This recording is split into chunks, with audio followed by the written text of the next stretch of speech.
Hey everyone, so it's Hearth and welcome back to my channel. So today's video is going to be all about Yule, what it is, a little bit of the history and how you can celebrate it whether you are in the broom closet or out of the broom closet.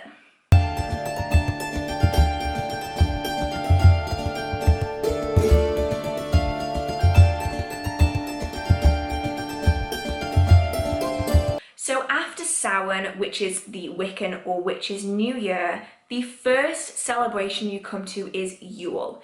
It falls on the 21st of December every single year and is known as the winter solstice. It is the longest night of the year and the shortest day. And from the winter solstice onwards, the days begin to get longer and the sun returns. So it's a transition between the dark half of the year and the light half of the year.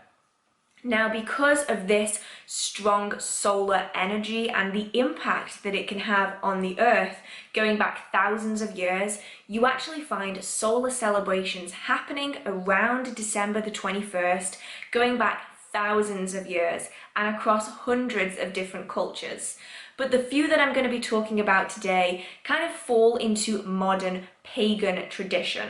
So winter solstice celebrations all around the world tend to have a lot of similarities, but I'm going to be talking about the two main ones and then modern Wiccan tradition.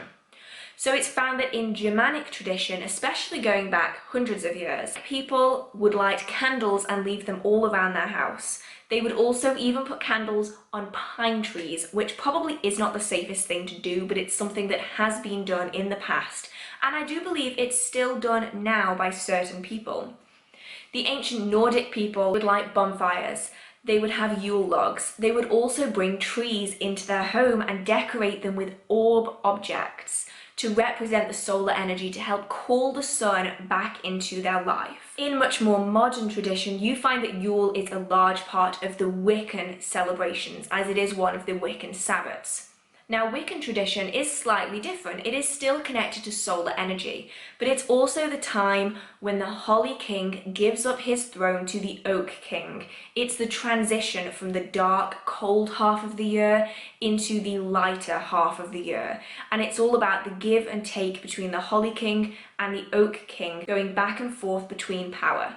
So on the winter solstice, it is believed that the Holly King and the Oak King fight. And in the end, the Holly King gives up his throne so that the Oak King may take over for the light half of the year. So that's just a little bit of the history of Yule and the celebrations of the winter solstice. But how can you celebrate the winter solstice, whether you are in the broom closet or out of the broom closet?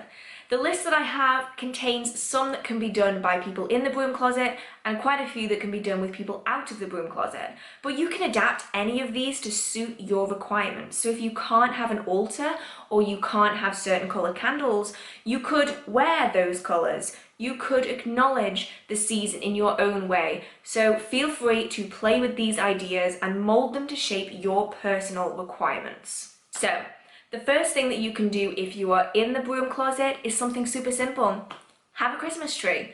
Also known as a Yule tree, this sort of Norse tradition has spread basically all around the world.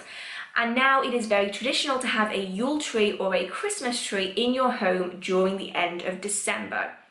So this is largely done with living trees. So either trees that have been sustainably sourced and cut down safely, or trees that are in pots that can go out after the Sabbat has finished. Now, they're brought into the home to help bring health, healing, abundance. Because they are evergreen, you want to bring that eternal abundance and happiness and health into your life. So this is generally done to bring this long-term life and happiness into your home to help manifest it in your life.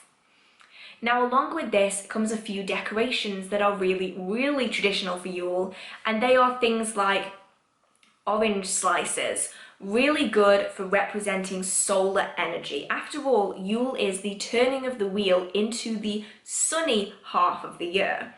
So you want to add oranges on there. Cinnamon sticks are really good for abundance and protection. On there you can also add orb-like objects as well as star-shaped objects to represent solar energy and the cosmos, which a lot of Germanic and Norse traditions did. Does this sound similar? I think this sounds similar to a modern day Christmas tree somehow. Now, if you're going to add orb-shaped objects onto a tree, the best colours to do this with are red, green and gold. Also very traditional Christmas colours, so you can definitely now see where the combination of Yule and Christmas came from. So alongside this, it's really nice to string popcorn and cranberries together on a string and tie it around a Christmas tree. This is for abundance, prosperity and health. And a star is typically put at the top of a Yule tree to celebrate solar energy. This definitely sounds a lot like Christmas to me. So as you can tell, a lot of these things you're likely going to be able to do even if you were in the broom closet, because they are just like Christmas celebrations. Now, a really nice thing that you can do is to add fake candles onto the tree. Now, this comes directly from the Germanic tradition of putting candles onto a pine tree. Now, although I wouldn't recommend actual candles going on a highly flammable tree, I would recommend trying to find some of those clip-on Christmas lights that look like candles. But these are really, really good for representing this sort of older tradition of adding candles onto a tree, but done a lot safer than what it has been done in the past. So another great thing you can do, whether you're in the broom closet or out of it, is to wear the colours of the season. Gold, like I am today, green and red are really, really good, and they're also really easily found. So if you don't feel like you can do anything else on this list, but you can go out and you can find one red and one green sock, wear them, because that can be your celebration of Yule. It doesn't matter that no one else knows what it means, it matters that you know what it means. So if that means wearing red and green eye makeup, whether that means wearing it in your clothes or in your socks or in your shoes or in your nail varnish, you do whatever you can to celebrate Yule in your way. Even if it is just painting your nails green, gold or red. It doesn't really matter as long as you know what it's for. So a really great thing that you can do around the winter solstice and Yule is to have a feast, a celebration dinner. Now this is typically done with roasted vegetables, nuts, berries, things like cranberries are really good, and a nut roast or a game animal. Now this is often tied into the Christmas dinner that we have now, but you can do it on Yule if you really want to. Like, you can even do it on Christmas Day and just call it a Yule celebration. You do whatever you can. But honestly, these Yule dinners are relatively simple. Root vegetables are now found all year round. If you can find these things sustainably sourced, organic, or from a local shop, even better. Because the Yule Feast was all about celebrating what you have. It's all about celebrating with the vegetables that you've saved over the winter, with the nuts, with the berries, with the things of the season of this time of year. Sitting down and enjoying them with friends and family, and even eat with candlelight if you want to. And just understand that you are in the darkest, longest night of the year, and the candles can help celebrate the drawing in of the sun. So all of these things can fairly easily be integrated into a regular Sunday roast if you wanted to, or even a Christmas dinner done early. Most of these things can be found really easily in shops and supermarkets, especially around Christmas. So it makes a Yule feast a lot easier. So other things you can do, whether you are in the broom closet or out of it, is to bring herbs and plants into your home. Now, the reason I say that you can do this whether you are in or out of the broom closet is because a lot of the herbs and plants that are connected with Yule are also highly connected to Christmas. Mistletoe, a very big one at Christmas, is also very big at Yule. Mistletoe is a symbol of fertility, abundance and health. People used to bring it into their homes to allow for a successful following year for crops and harvest and all good things in their life, and that's what you can use it for. Holly is a really good plant to bring in as well because of its protective properties. It's very frequently found around Christmas, so even just going to the supermarket and finding something with holly in it works just fine. Holly is a protective plant. It's used to help guard against negative spirits and just negative energies around this time of year. Other good things to bring into the home are pine or evergreen for everlasting abundance, health and prosperity, and also oranges as a representation of solar energy and the sun coming back into your life. This can be whole oranges if you want. I know that it is very traditional within Christianity to have oranges stuck with cloves with a candle sticking in the top, so it's not too far-fetched if you are in the broom closet to have oranges around. Even just eating oranges around this time of year is a really great symbolism for that solar energy coming back into your life.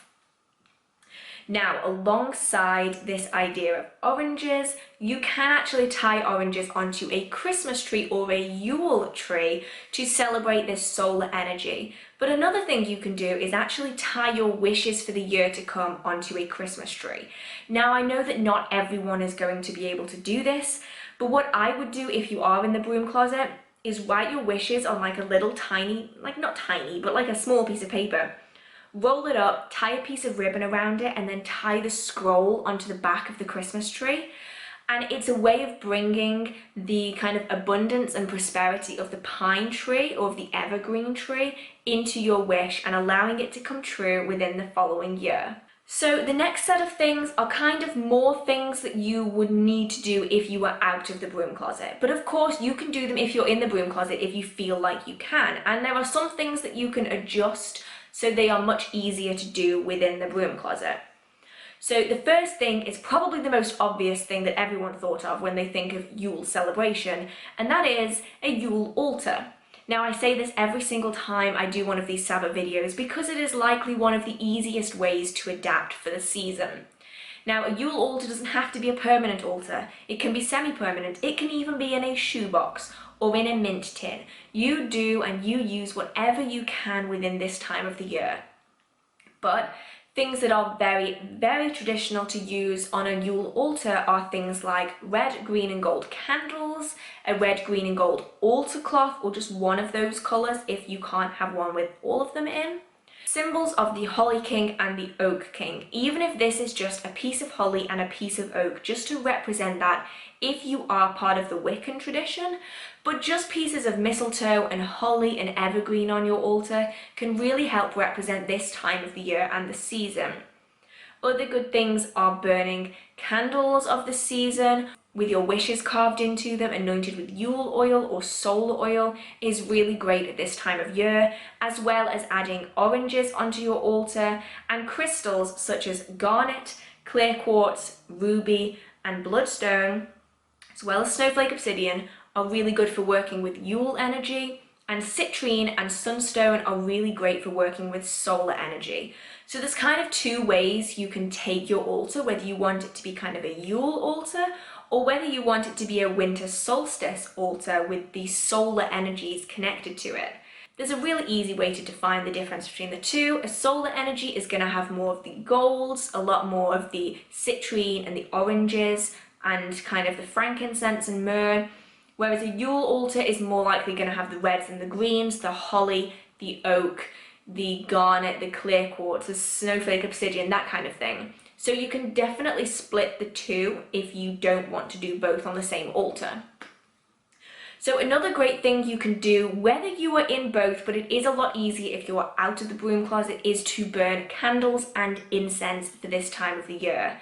Now, really great candles are red, green and gold, but white will work. It's all about bringing that solar energy and that fiery energy into your home.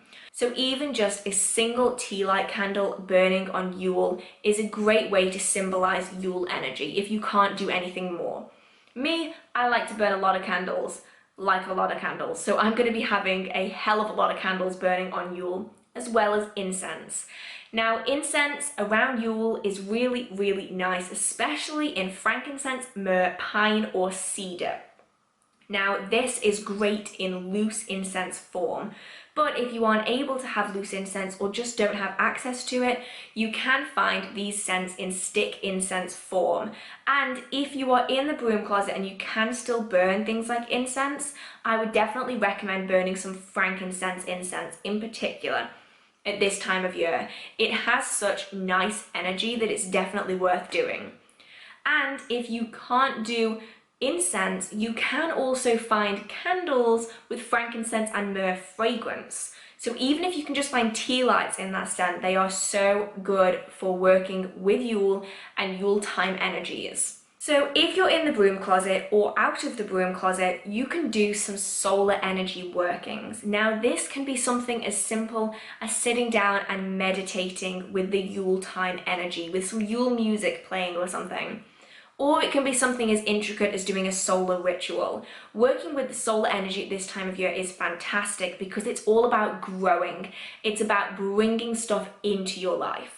So if you want to do some abundance work, some happiness, some success, some fertility work, this time of year is fantastic for it because we are leaving the colder, dark side of the year and we are entering into the brighter, lighter, warmer side of the year. So anything for abundance, success, prosperity, fertility is really great to be doing at this time of year. Now, if you are in the broom closet, like I said, something small like solar meditation is a really good thing that you can do. So a great thing that you can do if you are out of the broom closet and are fire safe, I might add, because this can get a little tricky, is to write your desires for the coming year on a bay leaf, also known as the wishing leaf, and burn it in a cauldron or a bonfire. That is a really great way to use the fiery energy to manifest your working in the coming year. And it's just a really sweet thing to do with a coven or a group of friends, just to share kind of your wishes for the year and imbue them with energy as you throw them into the fire. It's a really nice thing to do. Now, a great thing if you are out of the broom closet is to have a bonfire. Please do this safely. If you're going to work with fire of any kind, please do this safely. But having a bonfire draws on Norse tradition of having a bonfire on the winter solstice eve. So you can kind of draw in that solar energy. And it is really good for throwing your bay leaves into as well if you did want to do the kind of wishing leaf idea. So another thing that is drawn from Norse tradition is creating a Yule log. I have put a link in the description box down below for a Yule log ritual you can do.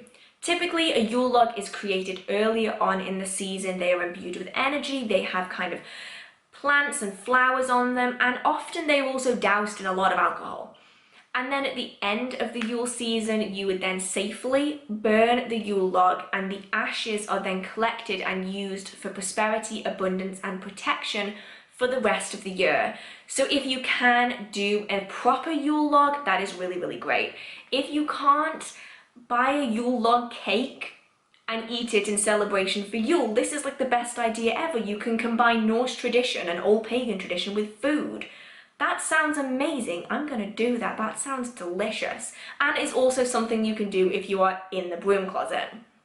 See, adaptability is key. If you can't set a log of wood on fire, eat a cake in the shape of one. Solution. There's a solution to everything. So another wonderful, fun craft to do that you can even do with kids as long as they're okay with kind of glass or plastic is to create witches' balls. Now, witches' balls, I don't know if anyone has heard of them. If you have, I would definitely recommend making some. They are so much fun. Witches' balls are a protective hanging that you put inside windows.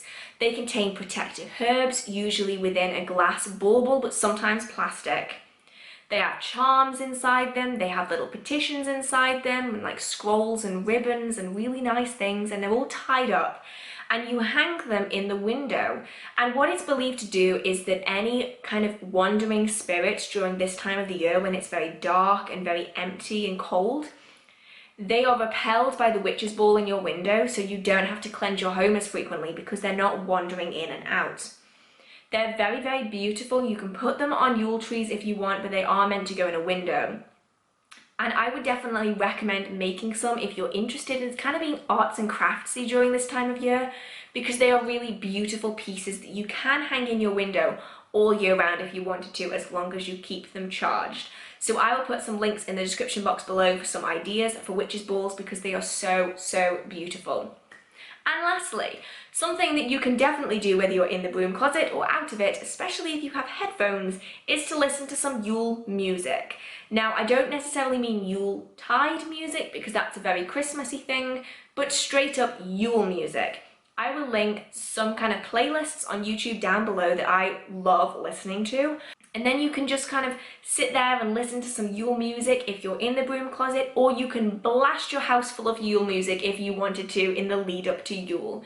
You do whatever you can to celebrate Yule in your particular way. So I hope you guys enjoyed this video. I know it was kind of a lot of information just kind of thrown at you, but I really enjoy doing these videos. I love the Sabbat and all of the history and the folklore and the tradition that goes behind them.